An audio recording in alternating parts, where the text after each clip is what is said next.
and we are going to get going with the next part. This is part 3 of unsupervised learning. You know, I had an absolutely great set of annotations for you guys today, and it just is not happening. For some reason, I could not join. I dual boot like probably a lot of you guys do, and nothing was saving, nothing was working. So I had to shift over into Windows. So I apologize for the delay, but we'll just annotate in real time. So we're going to start talking briefly about these other clustering algorithms. I'm not going to run the code on them in the beginning because it does appear that they take a fair amount of time to actually run the code on. From what I'm seeing on my Colab. And I think that this is less of a priority than the other material. So there's agglomerative clustering that he mentions that is fine, but let's see, where's my highlighter? But he notes that you need to use a connectivity matrix on it if you're using a large data set. So that seems like another step. Basically, it's just a sparse matrix. And if that gives you anything over k-means, I'm not really clear. So maybe, maybe not. Birch, I think, is worth mentioning because it's faster than k-means and it allows the algorithm to use limited memory. By the way, y'all are hearing me, okay? I don't hear any other voices, so I'm assuming everything is fine. If nothing is fine, jump in or say something in the chat. No, you're fine. Okay, cool. So the Birch has uses less memory, it's suggested, and can allow you guys to do larger data sets. So if you're working with larger data, not necessarily like petabytes, but big data, large data sets in maybe terabytes, and you don't want to spin up a Hadoop cluster or a Spark cluster, this might actually be a good method. So I think it's worth noting. The other three ones, mean shift, affinity propagation, spectral clustering, I've never used. I don't know anything really much about them. I do know that computationally, they're all zero. They're all to a power of a square. So this is going to be compute heavy, and we have something already. So I'm not really sure, apart from a very specific implementation, that these are particularly useful. So in that respect, I think that, again, it's nice to know about, but unless you have a specific reason to use it, it may not be something that you have to use. I don't know if anybody has ever used any of those techniques. I certainly haven't. So if you have, jump in. If not, it's there for intellectual curiosity. So we are going to go now, and we are going to focus on Gaussian mixtures. And we used one of these in the beginning. And I have kind of like some issues with the way Giron explains this. Not that I think it's a totally bad explanation, but I think that it's easier to do it from a different perspective. And I tried to do that in a PowerPoint. That is also basically gonzo. So this is what I'd like you to think about, okay? So we are going to, the reason that this is confusing from page 260 to 261 is that he starts by creating a data set. and talking to you about the data set. And the data set, it's nice, but it's not necessarily the way you should think about things. So I'm going to go through this page 260, and I want to jump a little bit to page 262 and 263, which will make a little bit more sense. And then you'll be like, oh, okay. And then we can come back and try to go through this image that he has to try to understand it a little bit better. So he talks about, basically, if you think about the problems with k-means and dbScan, is that in k-means you are limited to a very specific centroid, circular. Okay, dbScan is a little different, but kind of similar. So what do you do when you have these globular clusters that may not be oriented in a pure circle? And what if they're somewhat variable? Well, then you can get into Gaussian mixtures, which is a more refined tool that deals with some variability and allows you to change the orientation of the grouping. So consider that you have a number of clusters, and let's make that number of clusters the constant k. All right. So you have k clusters, and what Jerome does here is he says, okay, we have k clusters. Let's make k a constant. Okay. So let's make k like 5. And because I'm going to iterate over the clusters, instead I'm going to make j a number from 1 to 5. Okay. And that number is going to indicate, which cluster that we're in. All right. So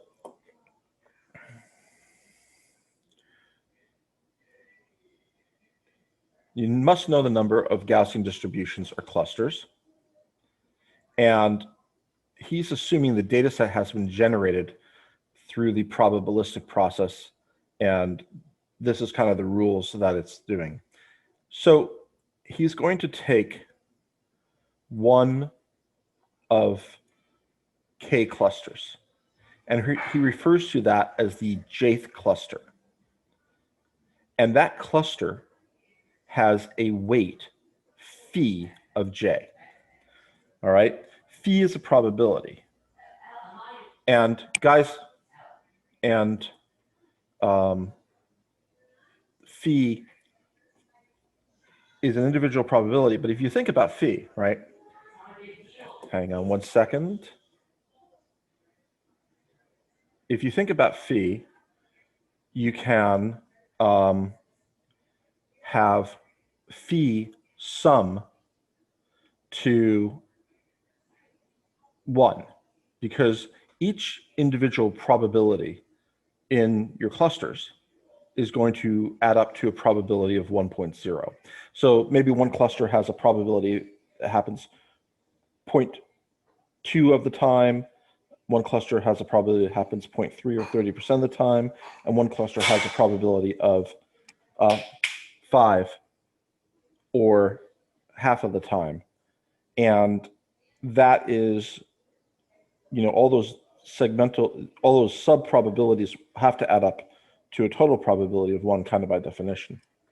So what he then does is he says this index of the cluster chosen for the ith instance is noted as z of I.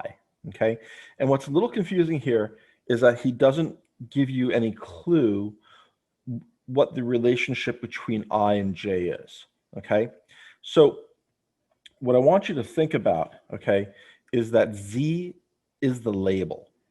Okay, z is actually a label, and I is a number that is an index. Okay, it'll make more sense later. Just put it on the side now. We're not going to define the relationship between I and j right away.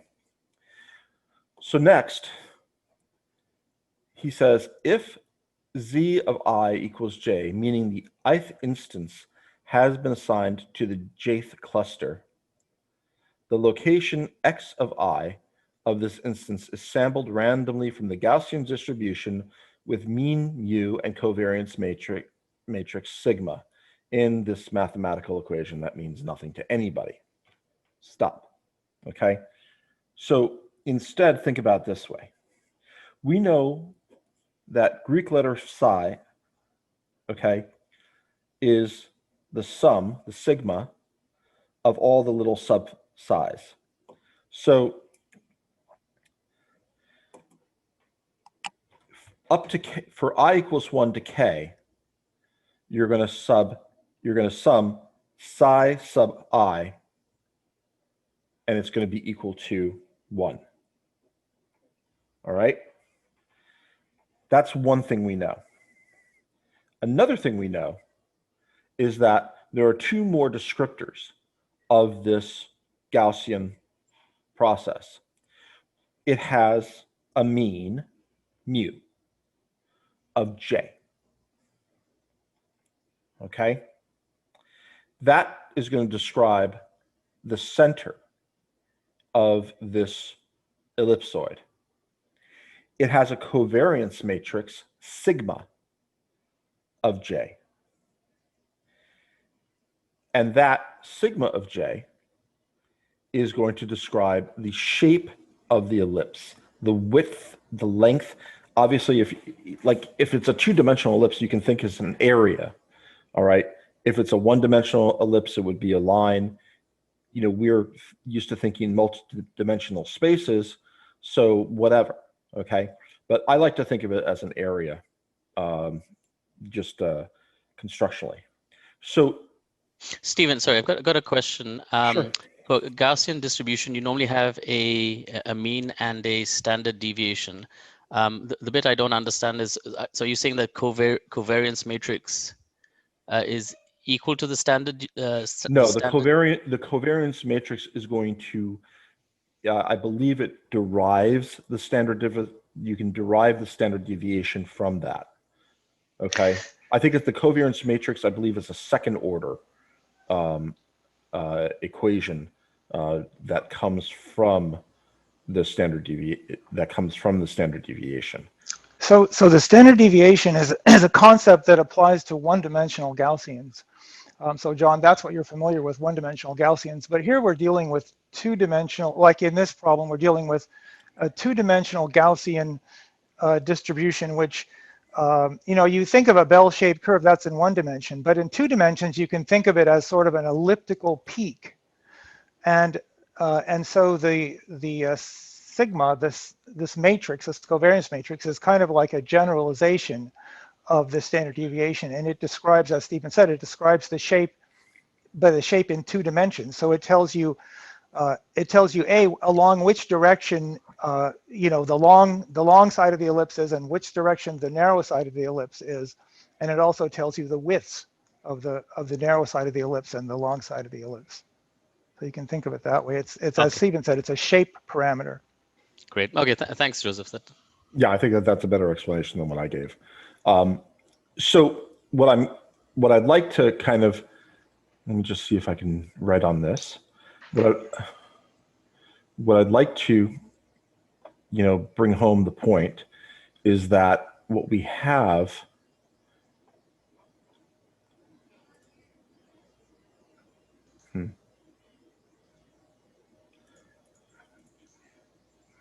No. Well, I don't know if you see this, but what we have here, are you guys seeing me like trying to almost sign a name? Let me. Yes. Okay. Yeah. So what you're seeing here, what I'm trying to say is that you have three variables that you've gotten. Psi j, which is the weight of the subcomponent. Okay. Mu of j, which is the mean, the mean or the centrum of this ellipsoid, and sigma of j, which is this covariance matrix in more than one dimension. All right.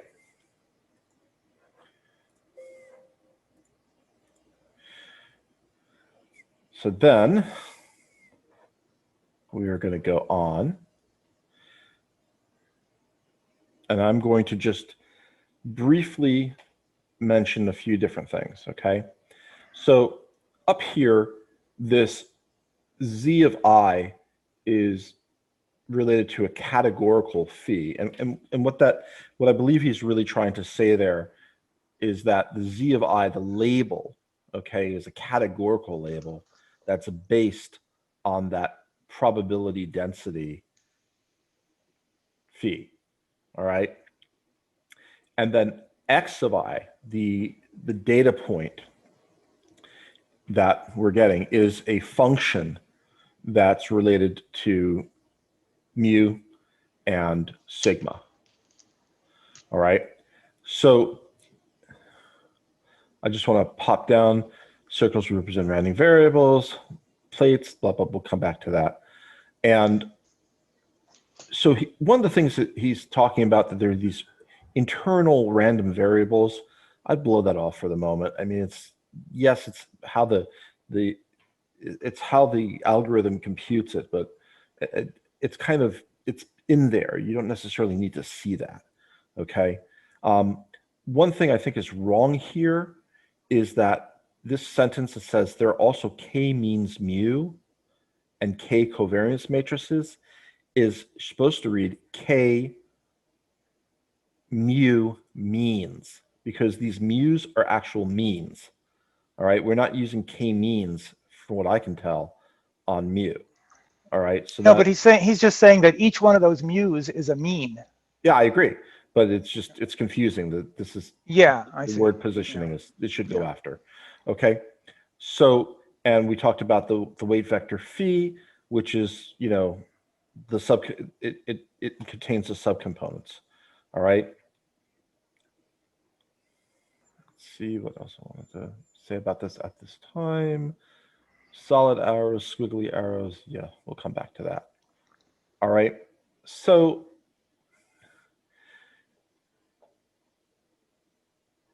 okay, so what can you do with this model? All right. What you want to do, given a data set, this is like the meat of the matter.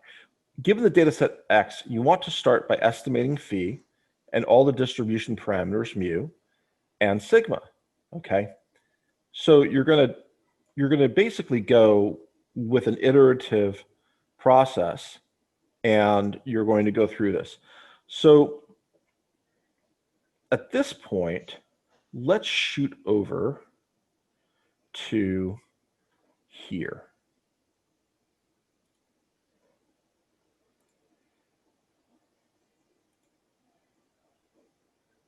And I hope you guys are all seeing my collab with the Gaussian mixtures. Yes. Okay, good. So he makes a number of blobs, okay? 1,000 samples, just tuck that in the back of your head, from a, you know, -4 to 4. And we import Gaussian mixture. What's important is that he does this n init is 10. N init is 0 by default. So because this is an iterative process, if you don't increase the number of initializations, you may not iterate. So that's a kind of an important point there, practical. So the Gaussian model uses something called a expectation maximization algorithm that he says is similar to the k-means algorithm, but it updates and then maximizes. So it's an iterative process. In my mind, this is very similar to, going down the gradient curve. You're trying to find a local minima or a maxima. It's the same kind of process. Make a guess, see if it's better. Move your centroid. And keep repeating until you're finished. So we run this, and we get out some weights. Okay. These are for the cluster that we're doing. We have 3 different clusters. One has a probability of 39%, 21%, and 40%. We sum the weights, and it's 1, as we would expect. The means, these are the mu's, are obtained by gm.means, and we have 3 different means in 2-dimensional space on the Cartesian grid. Here is the covariance matrix, which gives us 4 numbers for our 2 dimensions for each of the instances. We can check here whether the algorithm converged by asking it if it converged. It's true. And how many iterations did it take? It took 4 iterations. So the reason that this is relevant is that because it's like stochastic gradient descent, it may not necessarily converge. So you have to kind of check to see if it does. With this, as opposed to the DB scan, this time you can predict on the algorithm without it changing the algorithm. And they talk about hard and soft clustering. Hard clustering is going to give you back a label. Which cluster does it belong to? Does it belong to number 1, number 2, number 3? And then soft clustering is going to give you back a probability. And the soft clustering, you get the hard clustering, the label, by using the predict function, and you get the soft clustering yielding by using this predict proba function. So each of these different instances has different probabilities associated with it. 3.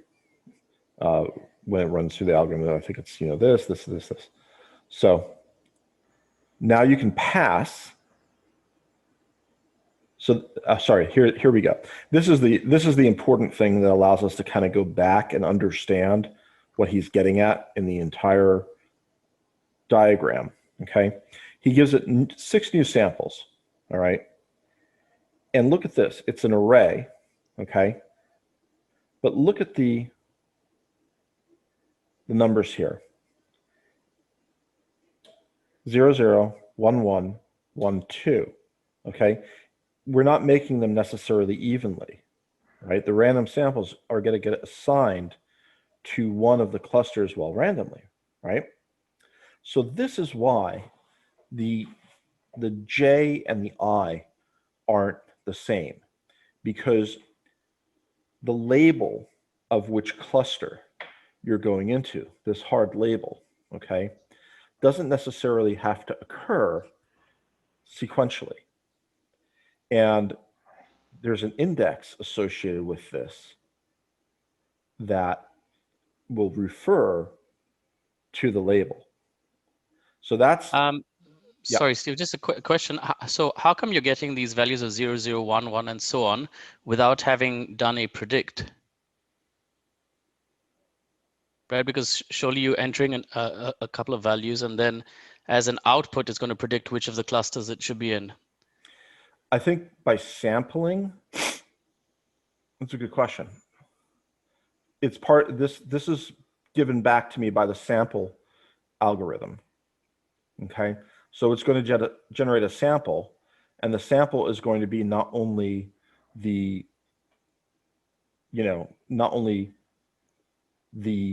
coordinates, or the point rather, but it's also going to be the label.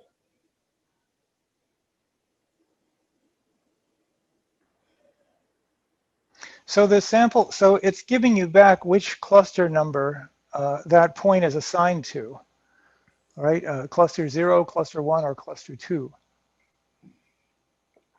Right. Is that clear?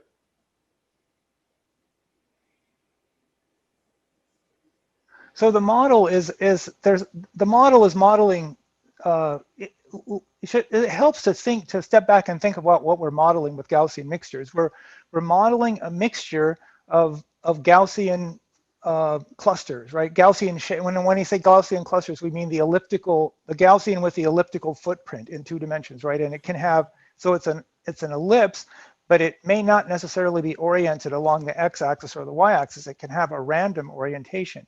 So that gives you a lot of flexibility in modeling clusters.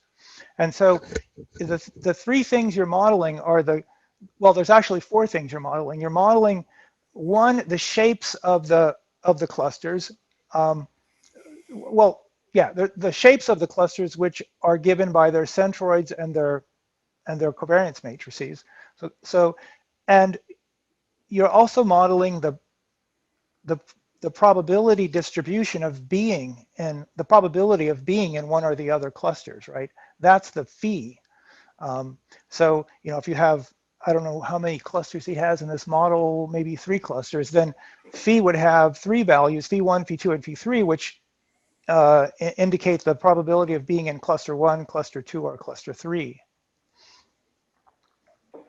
I guess 0, 1, and 2 in this case, right? Okay. Yeah, that's right. So I would have expected when you put in your sample of 6, right, that you'd actually do something similar to what you're doing in cell 123, which is where you run it through the algorithm to predict which of the 3 distributions it's in. I wouldn't have expected you to. I wouldn't have expected you to jump from 141 to 142 without going to cell 123. Well, you've already done what cell 123. You've already created the model. So when you're sampling from the model, you're just sampling, new data points from it. You have 1,000 data points already that are labeled in that, in that model. You took your 1,000 data points that you created. We ran it through predict, and it created for each of those data points a prediction. Okay, yeah, and you've taken 6 samples from that 1,000. Oh, exactly. 6. Yeah, okay, got you. Okay, thank you. Okay. So let's, if we can, if everybody's clear on what's happening here, now I'd like to go back and talk about what he says, because I think now it makes sense, because you see that there's indexing going on and that there are labeled data.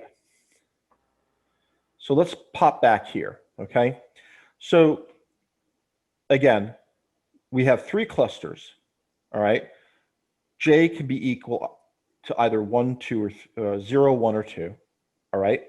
Each J has a phi weight, phi of J, all right? Those are like, it's summed earlier, right here, okay?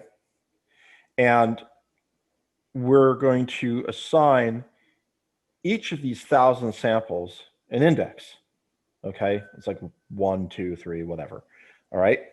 So the label for that 1,000th, one of those 1,000 clusters, if the label 1 matches the point in 1, okay, the location, the x, that 2 coordinate, Cartesian coordinate, is sampled.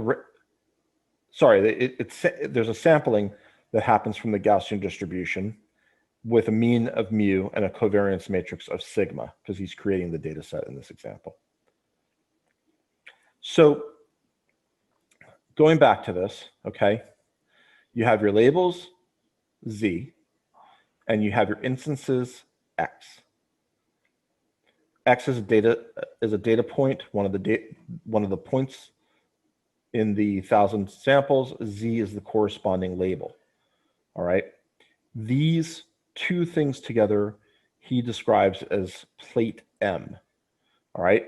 Our label has a specific probability associated with it. Let me go back and share the right screen. A specific probability or specific probability distribution or probability density? I think it has both. Because No, in this case, the labels are discrete, right? And so they have probabilities. Okay. Okay. all right. So So what the generative model is doing is it's saying, okay, with probability of 0.4, or roughly 0.4, I'm going to choose, you know, the first cluster, the 0th cluster. With probability of 0.2, I'm going to choose the second cluster, and with probability of 0.4, I'm going to choose the third cluster, right? Or no, I guess it goes 0.2, 0.4, and 0.4, right? So roughly, right? The weights are roughly 0.2 for the 0th cluster, 0.4 for the first cluster, and roughly 0.4 for the second cluster, right? So the generative model is going to sit there and say, okay, I'm going to draw a sample with probability 0.2, it's going to be in the first cluster. With probability 0.4, it's going to be in the second cluster. With probability of 0.4, it's going to be in the third cluster. So that's how the assignment, the cluster assignment gets made. And then once it makes the assignment, then it draws from that particular Gaussian distribution, right? That's assigned for that cluster, if that makes any sense. Because remember, each cluster has its own parameters for the Gaussian distribution that goes with it, the mean and the covariance matrix. So if it chooses to put a sample in the first cluster, then it's going to generate the coordinates from that mean and covariance matrix. That's how it's going to get the x and y, if that makes sense.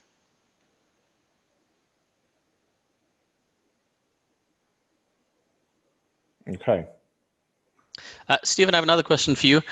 So do you know a practical application of this? So, you know, you look at unsupervised learning, but you know you have these couple of data sets where they have this Gaussian distribution, and then you're trying to separate them out into clusters. Any idea when you'd use this? Well, I think you can use for a practical application of data generation or a practical application of the Gaussian mixture. I think the Gaussian mixture is a more refined version of k-means because, you know, we'll go through it. And as we'll see, you can have a different shape to the cluster. You're limited in the dB scan and in the k-means for a centroid, essentially. But with the Gaussian mixture, you can, you know, you have the covariance matrix, so you can squeeze it, you can change its shape to something different. And that gives you more control. It also, you know, makes the algorithm more complicated. In terms of generating the data, I mean, you know, I think he's trying to introduce the concept of a generative model, and you know, eventually, you know, we'll probably speak a little bit about generative adversarial models and algorithms. And you know, you have to start with a data point, and you know, how do you get your data point? Okay, so he's going to define getting the data point this way. We're going to model it based upon a Gaussian normal distribution, and you know, create synthetic data essentially in this manner. So, you know, it's kind of a toy example, but you know, you can broaden it, because if you were trying to, you know, let's say you have a data set that you have, you know, done k-means on, and you have 5 clusters, and the 5 clusters have maybe 50 examples each. So you can, you know, you can look at it and say, okay, they're well separated. I'm going to get my means. I'm going to get my covariance on it, and now I'm going to then I'm going to add additional data points to flesh it out for regularization, for, you know, an improving model. And I do believe that that is done, or at least it was done very regularly back in the 90s and 00s for synthetic data creation for you know, machine learning examples. So that's perfectly reasonable and within fair game. There's more that you could do with it, but but that kind of basic concept, I think, is very usable if you have a need for it. You know, I mean, if you're doing something in physics, or if you're, you know, modeling some sort of experimental application in science, I think it's more applicable. So I think he also gives an example later on in the chapter about anomaly detection, right? So, you know, if you have a cluster, if you have like in 2 dimensions, you know, a bunch of 2 features, right? And you have clusters like he shows in this diagram. You can model these clusters using using Gaussian mixtures, and then new data comes in, and you can ask yourself, is this data consistent with what I have, with what I've seen before? And then the Gaussian mixtures model allows you to answer the question, because if you have a new point, you can ask, well, how likely is it to be in any one of these clusters? And if the density of points around this new point is very low, then you would say, oh, well, it doesn't really belong. It's not likely to belong to any of these clusters. And then you can identify it as an anomaly. Okay. I'm going to switch back to the collab and continue talking. I presume that we're done with that discussion. Okay, cool. Next. So you can estimate the log of the probability density functions using score sampling, and he just passes the data set here and gets back a number of different numbers at that point. So at each labeled data point, this would be the probability density at that point. So I think there's like, you know, 1,000 samples. It should integrate to 1 over the space as a check.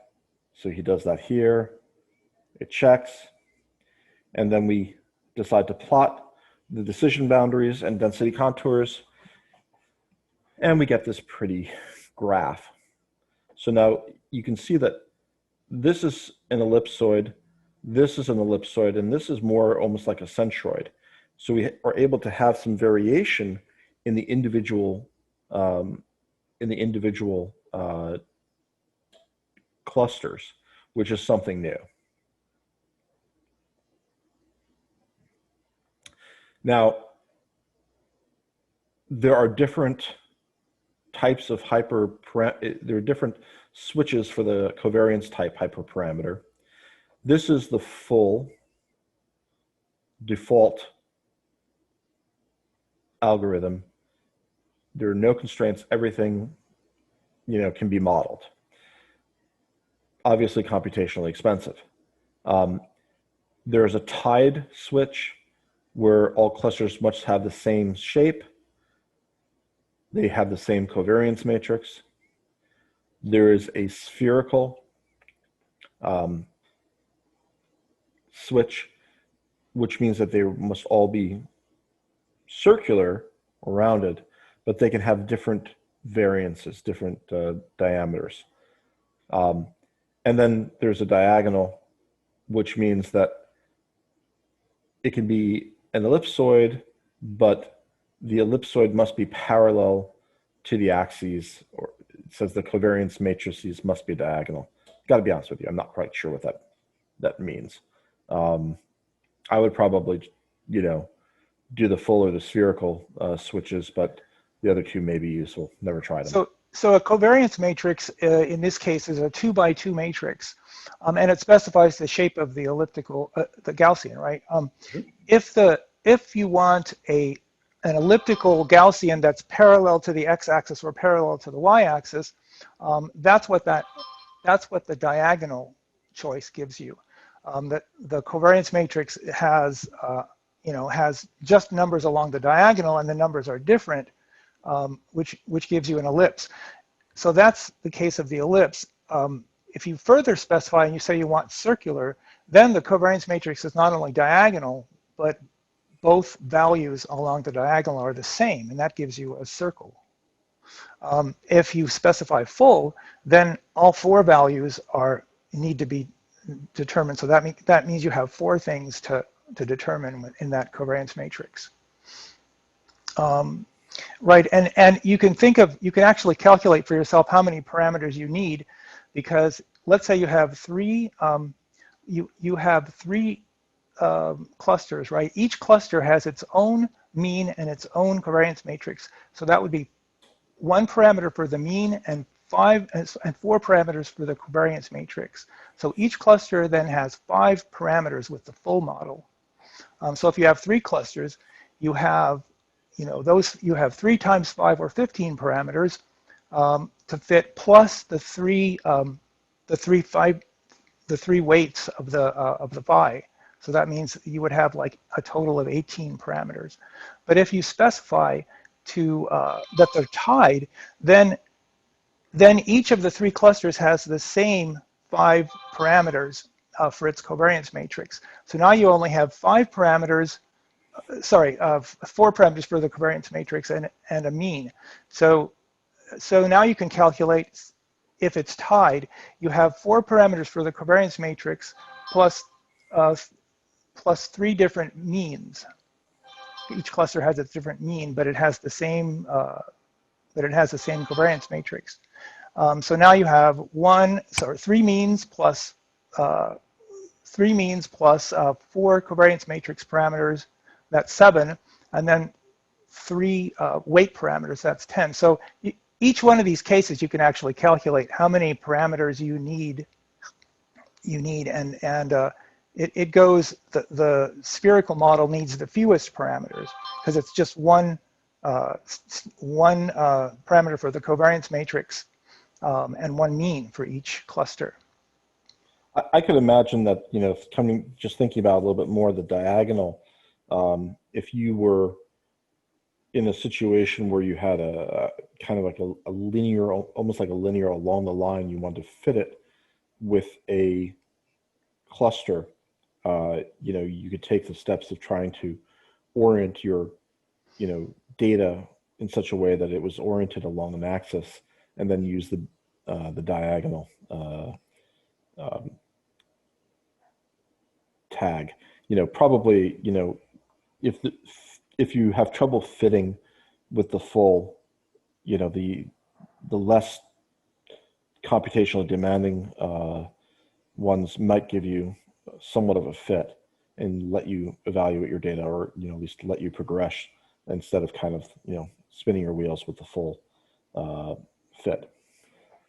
Yeah, if you had reason to believe that the clusters were all stretched out along the same axes, then you could go for that diagonal option. So here's the pictures of the different fits, and first you can see in the upper left the tied covariance, where they're all oriented in the same direction.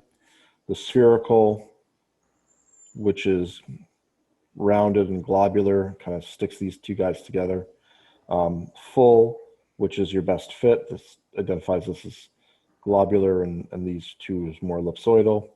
And this is the diagonal, which I don't think necessarily is really great in this instance.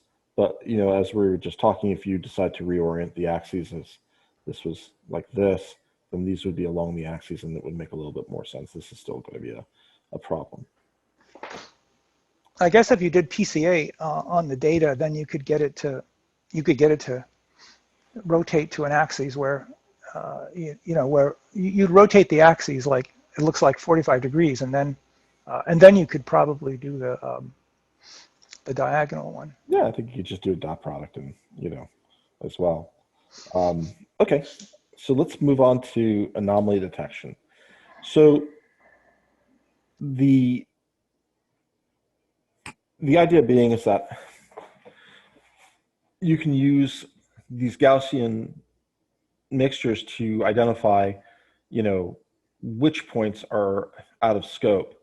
They're setting a value of 4%. I actually changed mine to 1 to get a better idea of what the anomaly was. So we're creating another probability matrix, and with our Gaussian mixtures, and we have a full distribution. So I'm setting this to 1 right here, And you can see out of 1,000 points, we're going to get 10, right, that are going to be anomalies. So the 10 are labeled as outliers with those marks. So this is an idea. This is a way you can do anomaly detection. All right. I don't really have much more to say about that if you, for some reason, decided to change this. Let's see if my collab is, no, I disconnected, sorry. So, okay. Let's go into model selection with the AIC and the BIC. And I think that the way that this should be done, because I'm gonna leave variation Bayesian Gaussian mixtures for next time. I think that the likelihood function should come before this. So I move this up. So this is a change in the collab. Let's talk about model selection. So there are different ways to evaluate goodness of fit or goodness of strength of a model. And if you go back to Hastie and Tibshirani, he discusses a few different methods. And I think the one method that's kind of prototypic is the residual sum of squares method. And these other methods build upon that. So we're kind of jumping over RSS and we're going into, there's something called Mallow's CP. And also there is, you can just use an R² correlation coefficient as well. But the AIC and the BIC are used. And the AIC is the Akaki information criteria, and the BIC is the Bayesian information criteria. Both are fairly similar with one exception. And I think it's worth bringing up because the BIC has this term which functions as 2 log of L. And apparently, it's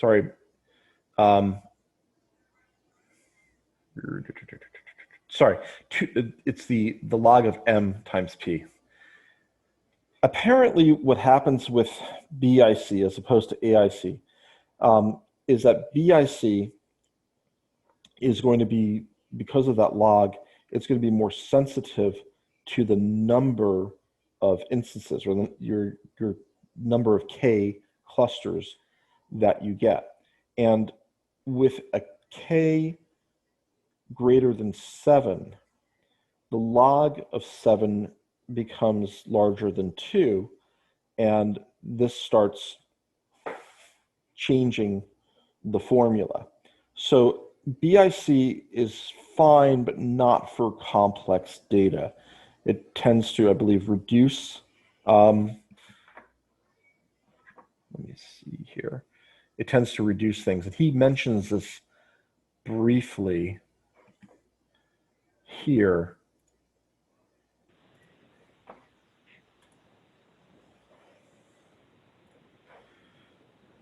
On page 268, that they usually are the same, but when they differ, the model selected by the BIC tends to be simpler than the one selected by the AIC, but tends not to fit the data as well. And this is because when you get clusters more than 7, it starts kind of falling apart. So for larger numbers, larger Ks, AIC is better. So in these equations, for the AIC and the BIC, they rely upon M, which is the number of instances. Basically, M is the same as K, but it's varying. So he'll assign it another number just like J. P is the number of parameters learned by the model, and obviously that can be a very large number indeed. Okay, and L hat is the maximized likelihood function of the model. And we can get into the likelihood function in a moment.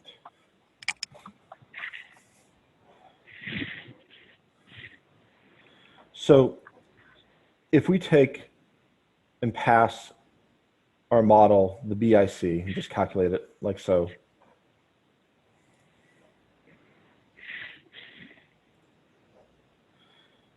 right here, we'll get a value of about 8189. We use the AIC and we get a value of 8102. They're fairly similar. He computes them out manually. And the number of parameters, P, is equal to 17. So he talks about the degrees of freedom. I'm not going to get into that. So let's train some various models here. And these Gaussian mixture models, again, we're going to make our init greater than 10. Our components is going to be K, and we're going to train 11 of them. So what we're going to try to do is we're going to try to find out what the best fit is in an elbow method similar to what we did before. So we run these and we plot them, and the elbow for these clusters is occurring at K. And you can see here that the values for AIC are fairly constant, but BIC elevates as we get larger numbers of clusters. So you can search with this covariance type hyperparameter. So we run the search over clusters and covariance type to get 3 clusters and a full covariance function, which makes sense because when we looked at the data, you had this ellipsoid, and centroid. So a full function is going to fit that data better than any other.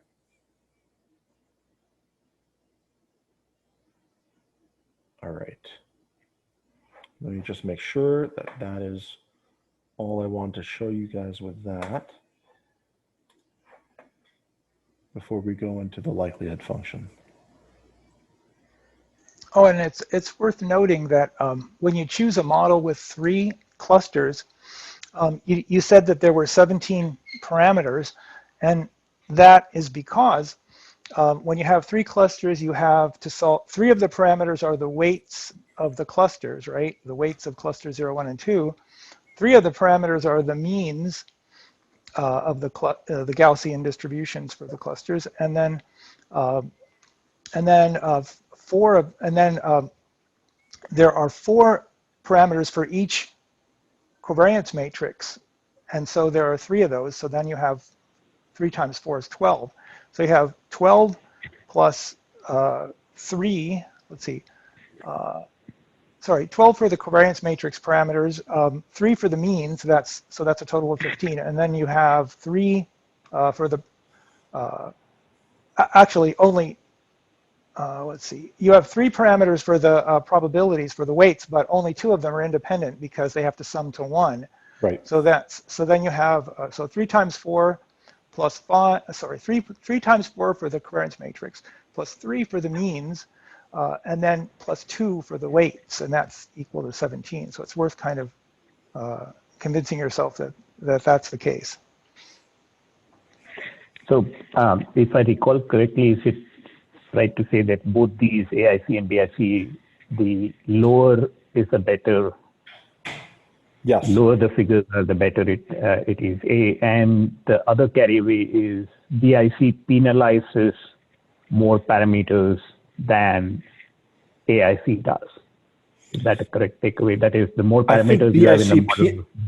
BIC penalizes more clusters than AIC does. As far as parameters, let me see. In the model, in your final model. I thought in this case, you may be right, it's clusters, but in general, I thought if you have more parameters in your model, then BIC will penalize it more and compared to AIC, that is. Yeah, if you look at the equations for AIC and BIC, you can see that they both penalize parameters. Right. It's not clear to say which one penalizes them more because It would vary with the number of clusters. Well, M is the number It would of vary with points. M. Yeah. So if you take the log of the number of data points, and if that's bigger than, if the log of the number of data points is bigger than 2, in other words, if you have more than 100 data points, then you can say that BIC penalizes parameters more than AIC.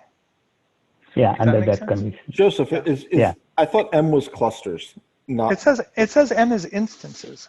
But that's the number of instances of the clusters. Is that right? Yeah, I'm pretty sure. M is the number of instances. I thought instances is the number of data points.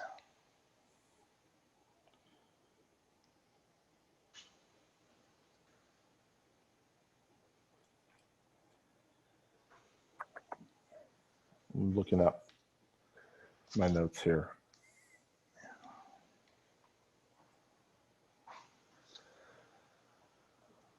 Log O plus 2P,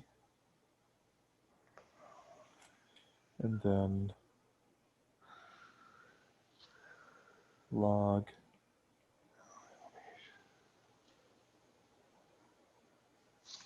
log 2 log L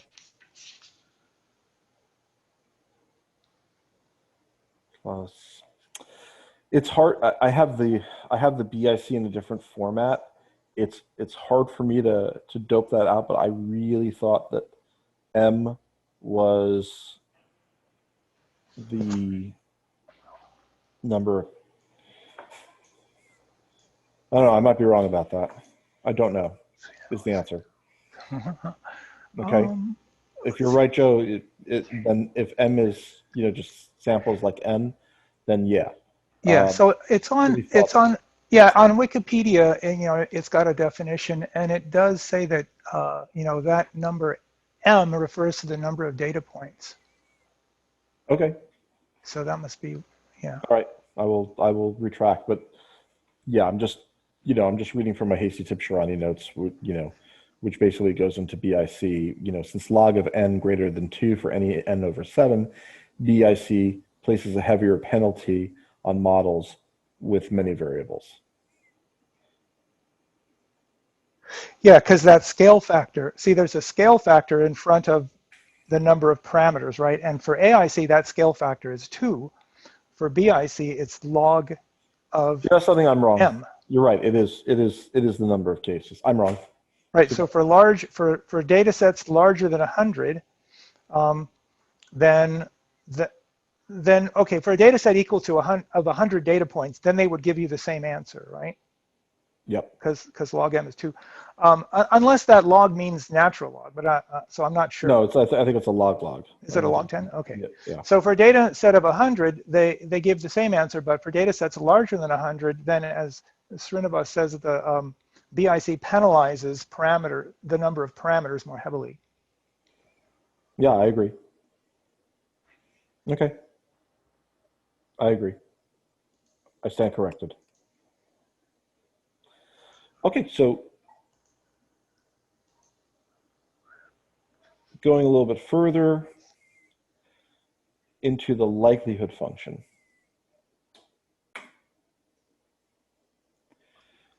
So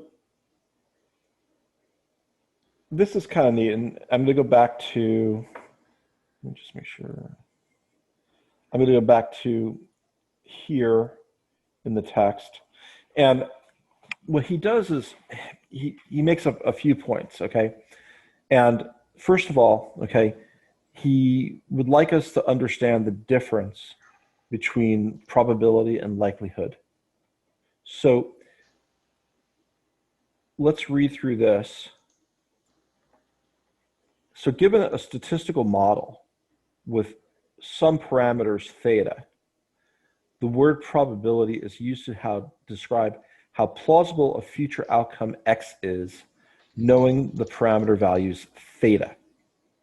So for your parameters, you have a new data point, you have known parameters in your trained model, okay, you plug in a new X, okay, and it's going to spit out a probability, all right? As compared to that, the word likelihood is used to describe how plausible a particular set of parameter values theta are after the outcome is known.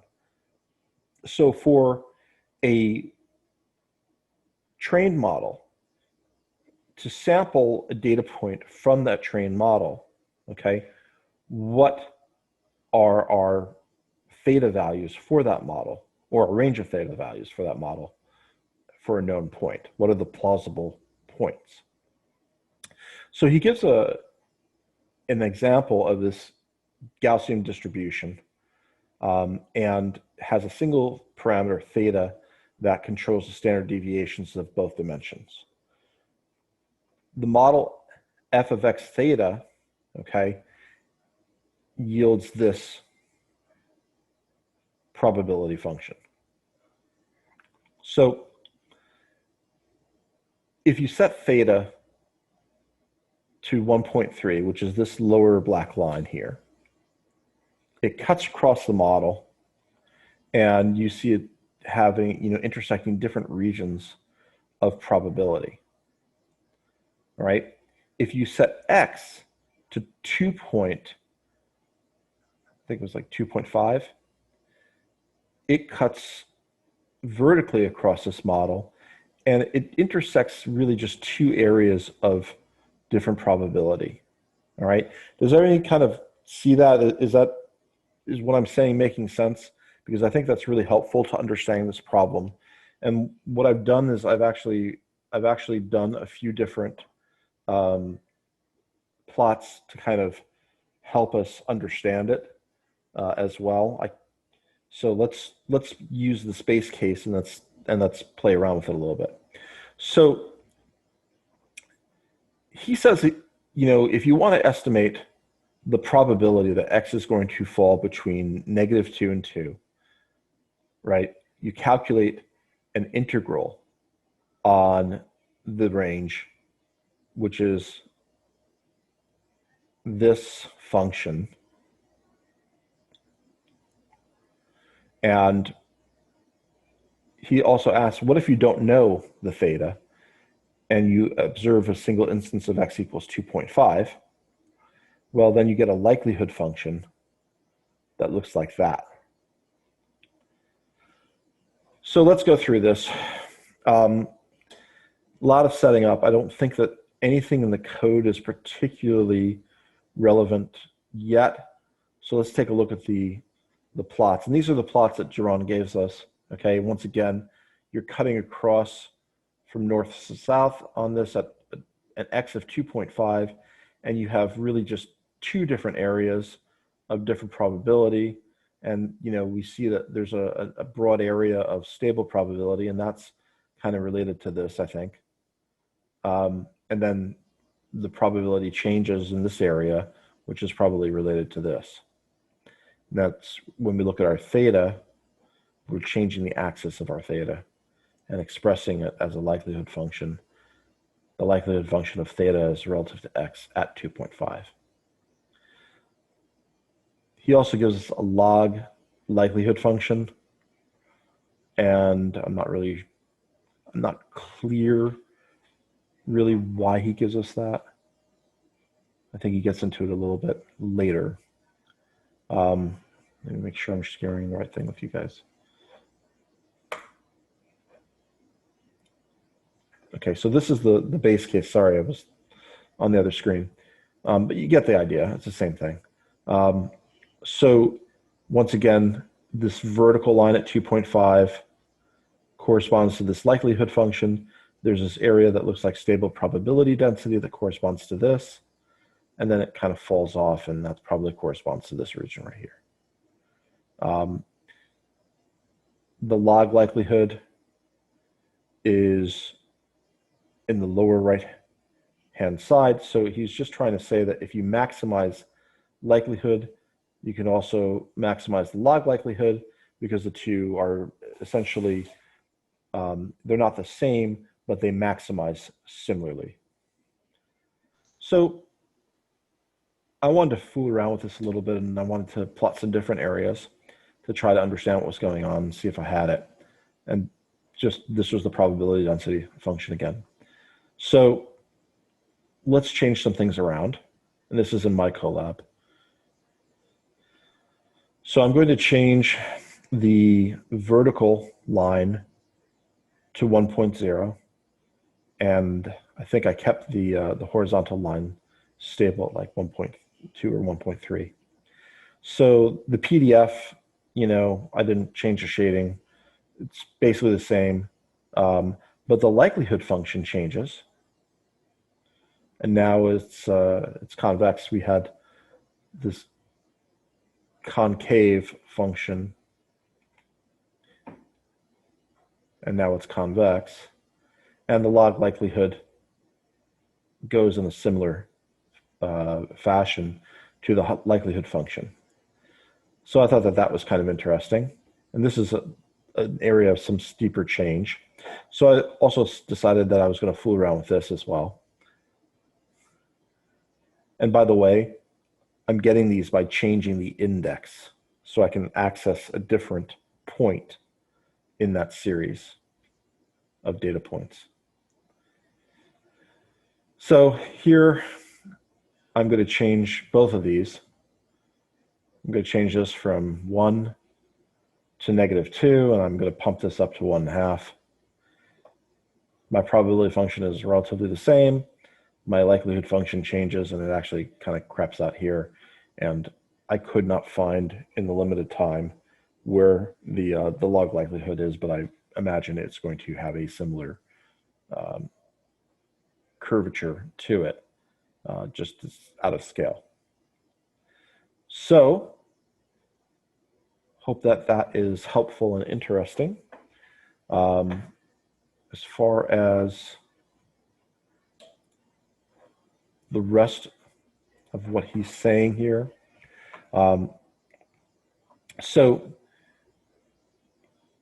in this likelihood function, he talks about each of these graphs, and the probability density function is fixing theta and giving you back the range of x.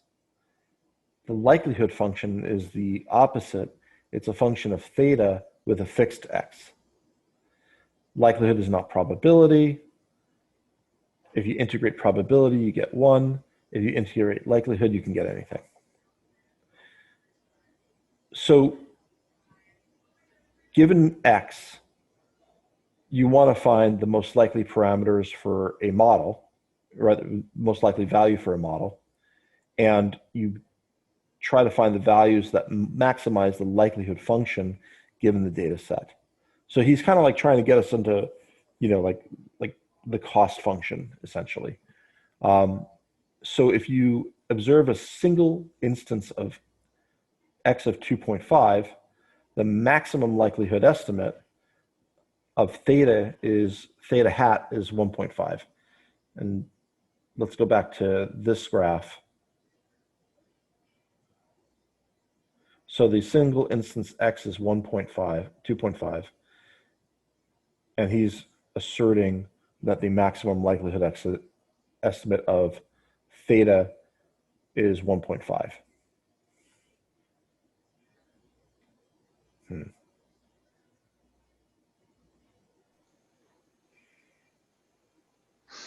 I'm showing the wrong graph, probably. No, I'm not. Actually, I'm not seeing a graph. I'm just seeing a page. I might have messed something up there. Sorry, here it is. I did mess something up here. There you go. So one way to think of that is that, you know, the likelihood of finding that data point at x equals 2.5, you can imagine that would change depending on what the width of the Gaussian was. If you had a really, really peaked Gaussian, narrowly peaked Gaussian around 1, then it would be relatively unlikely to find that data point at 2.5 because it's many, it's several standard deviations away. So that's why it goes down. That's why the blue curve goes down as you get closer to 1. For skinnier Gaussian distribution centered around 1, it's less likely to find that data point at 2.5. Yeah, and just if you're following along on my collab, for some reason that is not displaying correctly on that graph. I might have messed that up when I was trying to fool around with the labels in the graphs. So what's in the book is correct. What's here is not. All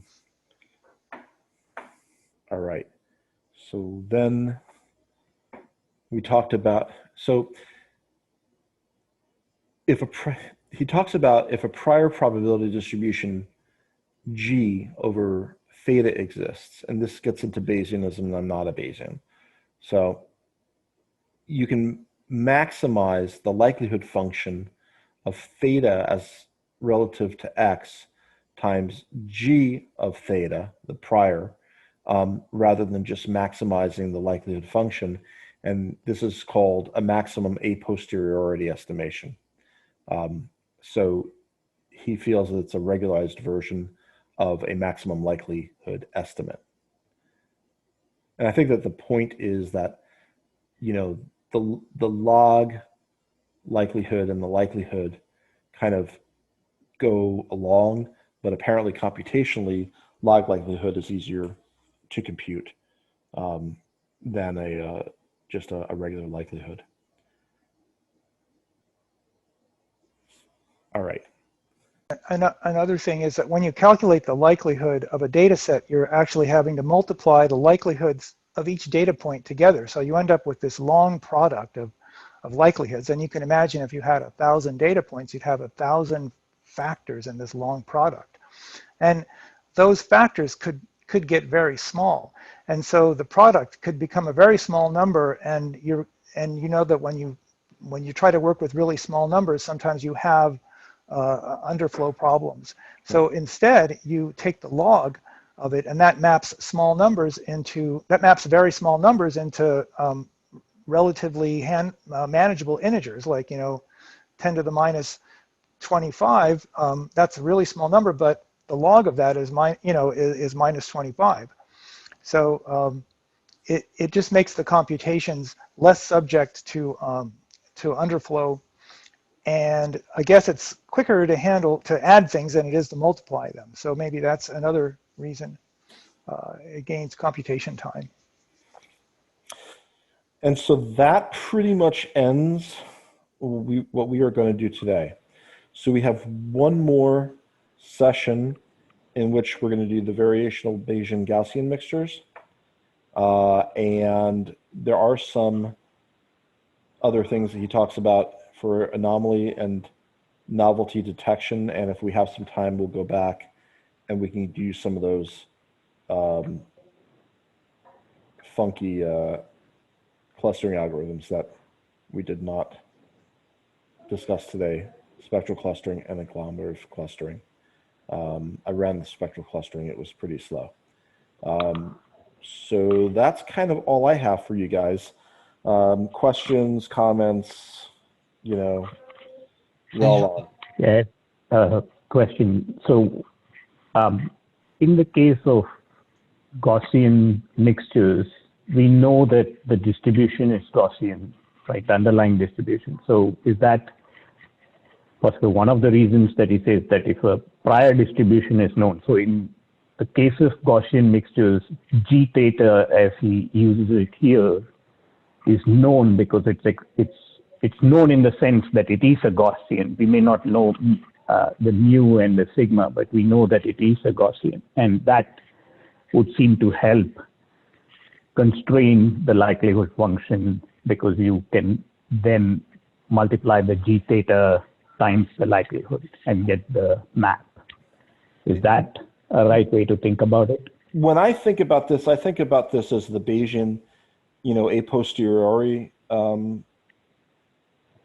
They're using it like as a Bayesian calculation. When you calculate the prior which I believe is the same as, the a posteriori, you're multiplying what you have by a prior, okay?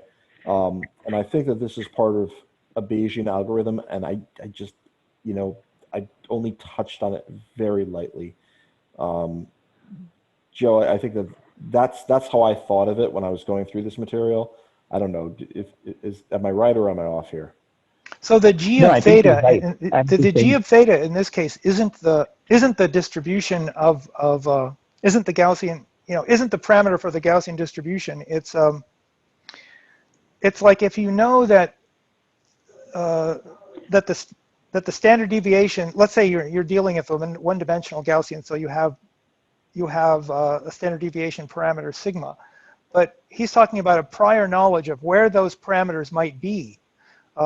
So if you know that the sigma is itself distributed in a certain way, then that helps with constraining the values of theta. Right. And you don't even have to know what the actual sigma is. You're just using that g, theta as an estimation, or as some sort of stand-in for that sigma.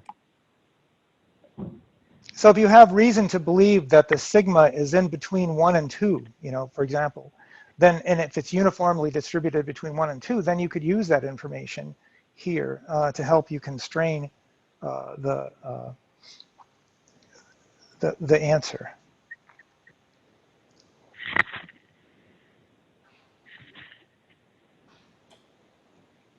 Okay, anyone else?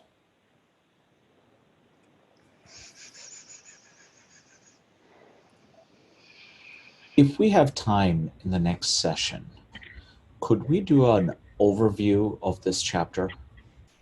Yeah. I'll probably be able to get my notes back by that point. Go really quickly. Yeah, we don't have to go through each line of code. We don't have to go through every point, but just like at a very high level. You just want me to give you a private lesson. Come on. Okay, fine. Give me a private.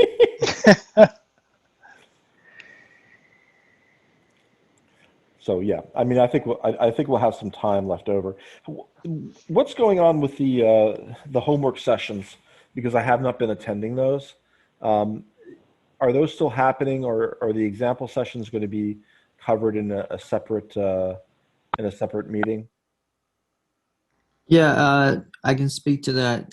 Yes, they're still happening, and we're going through chapter 8 today. Okay. All right, so then we won't cover the exercises on Wednesday, which is good, because to be honest with you, by about the time that this ends, I'm like falling asleep in my time. So kudos for you guys who are getting up so early. Okay, yeah, we'll go through chapter 9 following this Sunday. So okay, cool. All right, I think that's it, guys.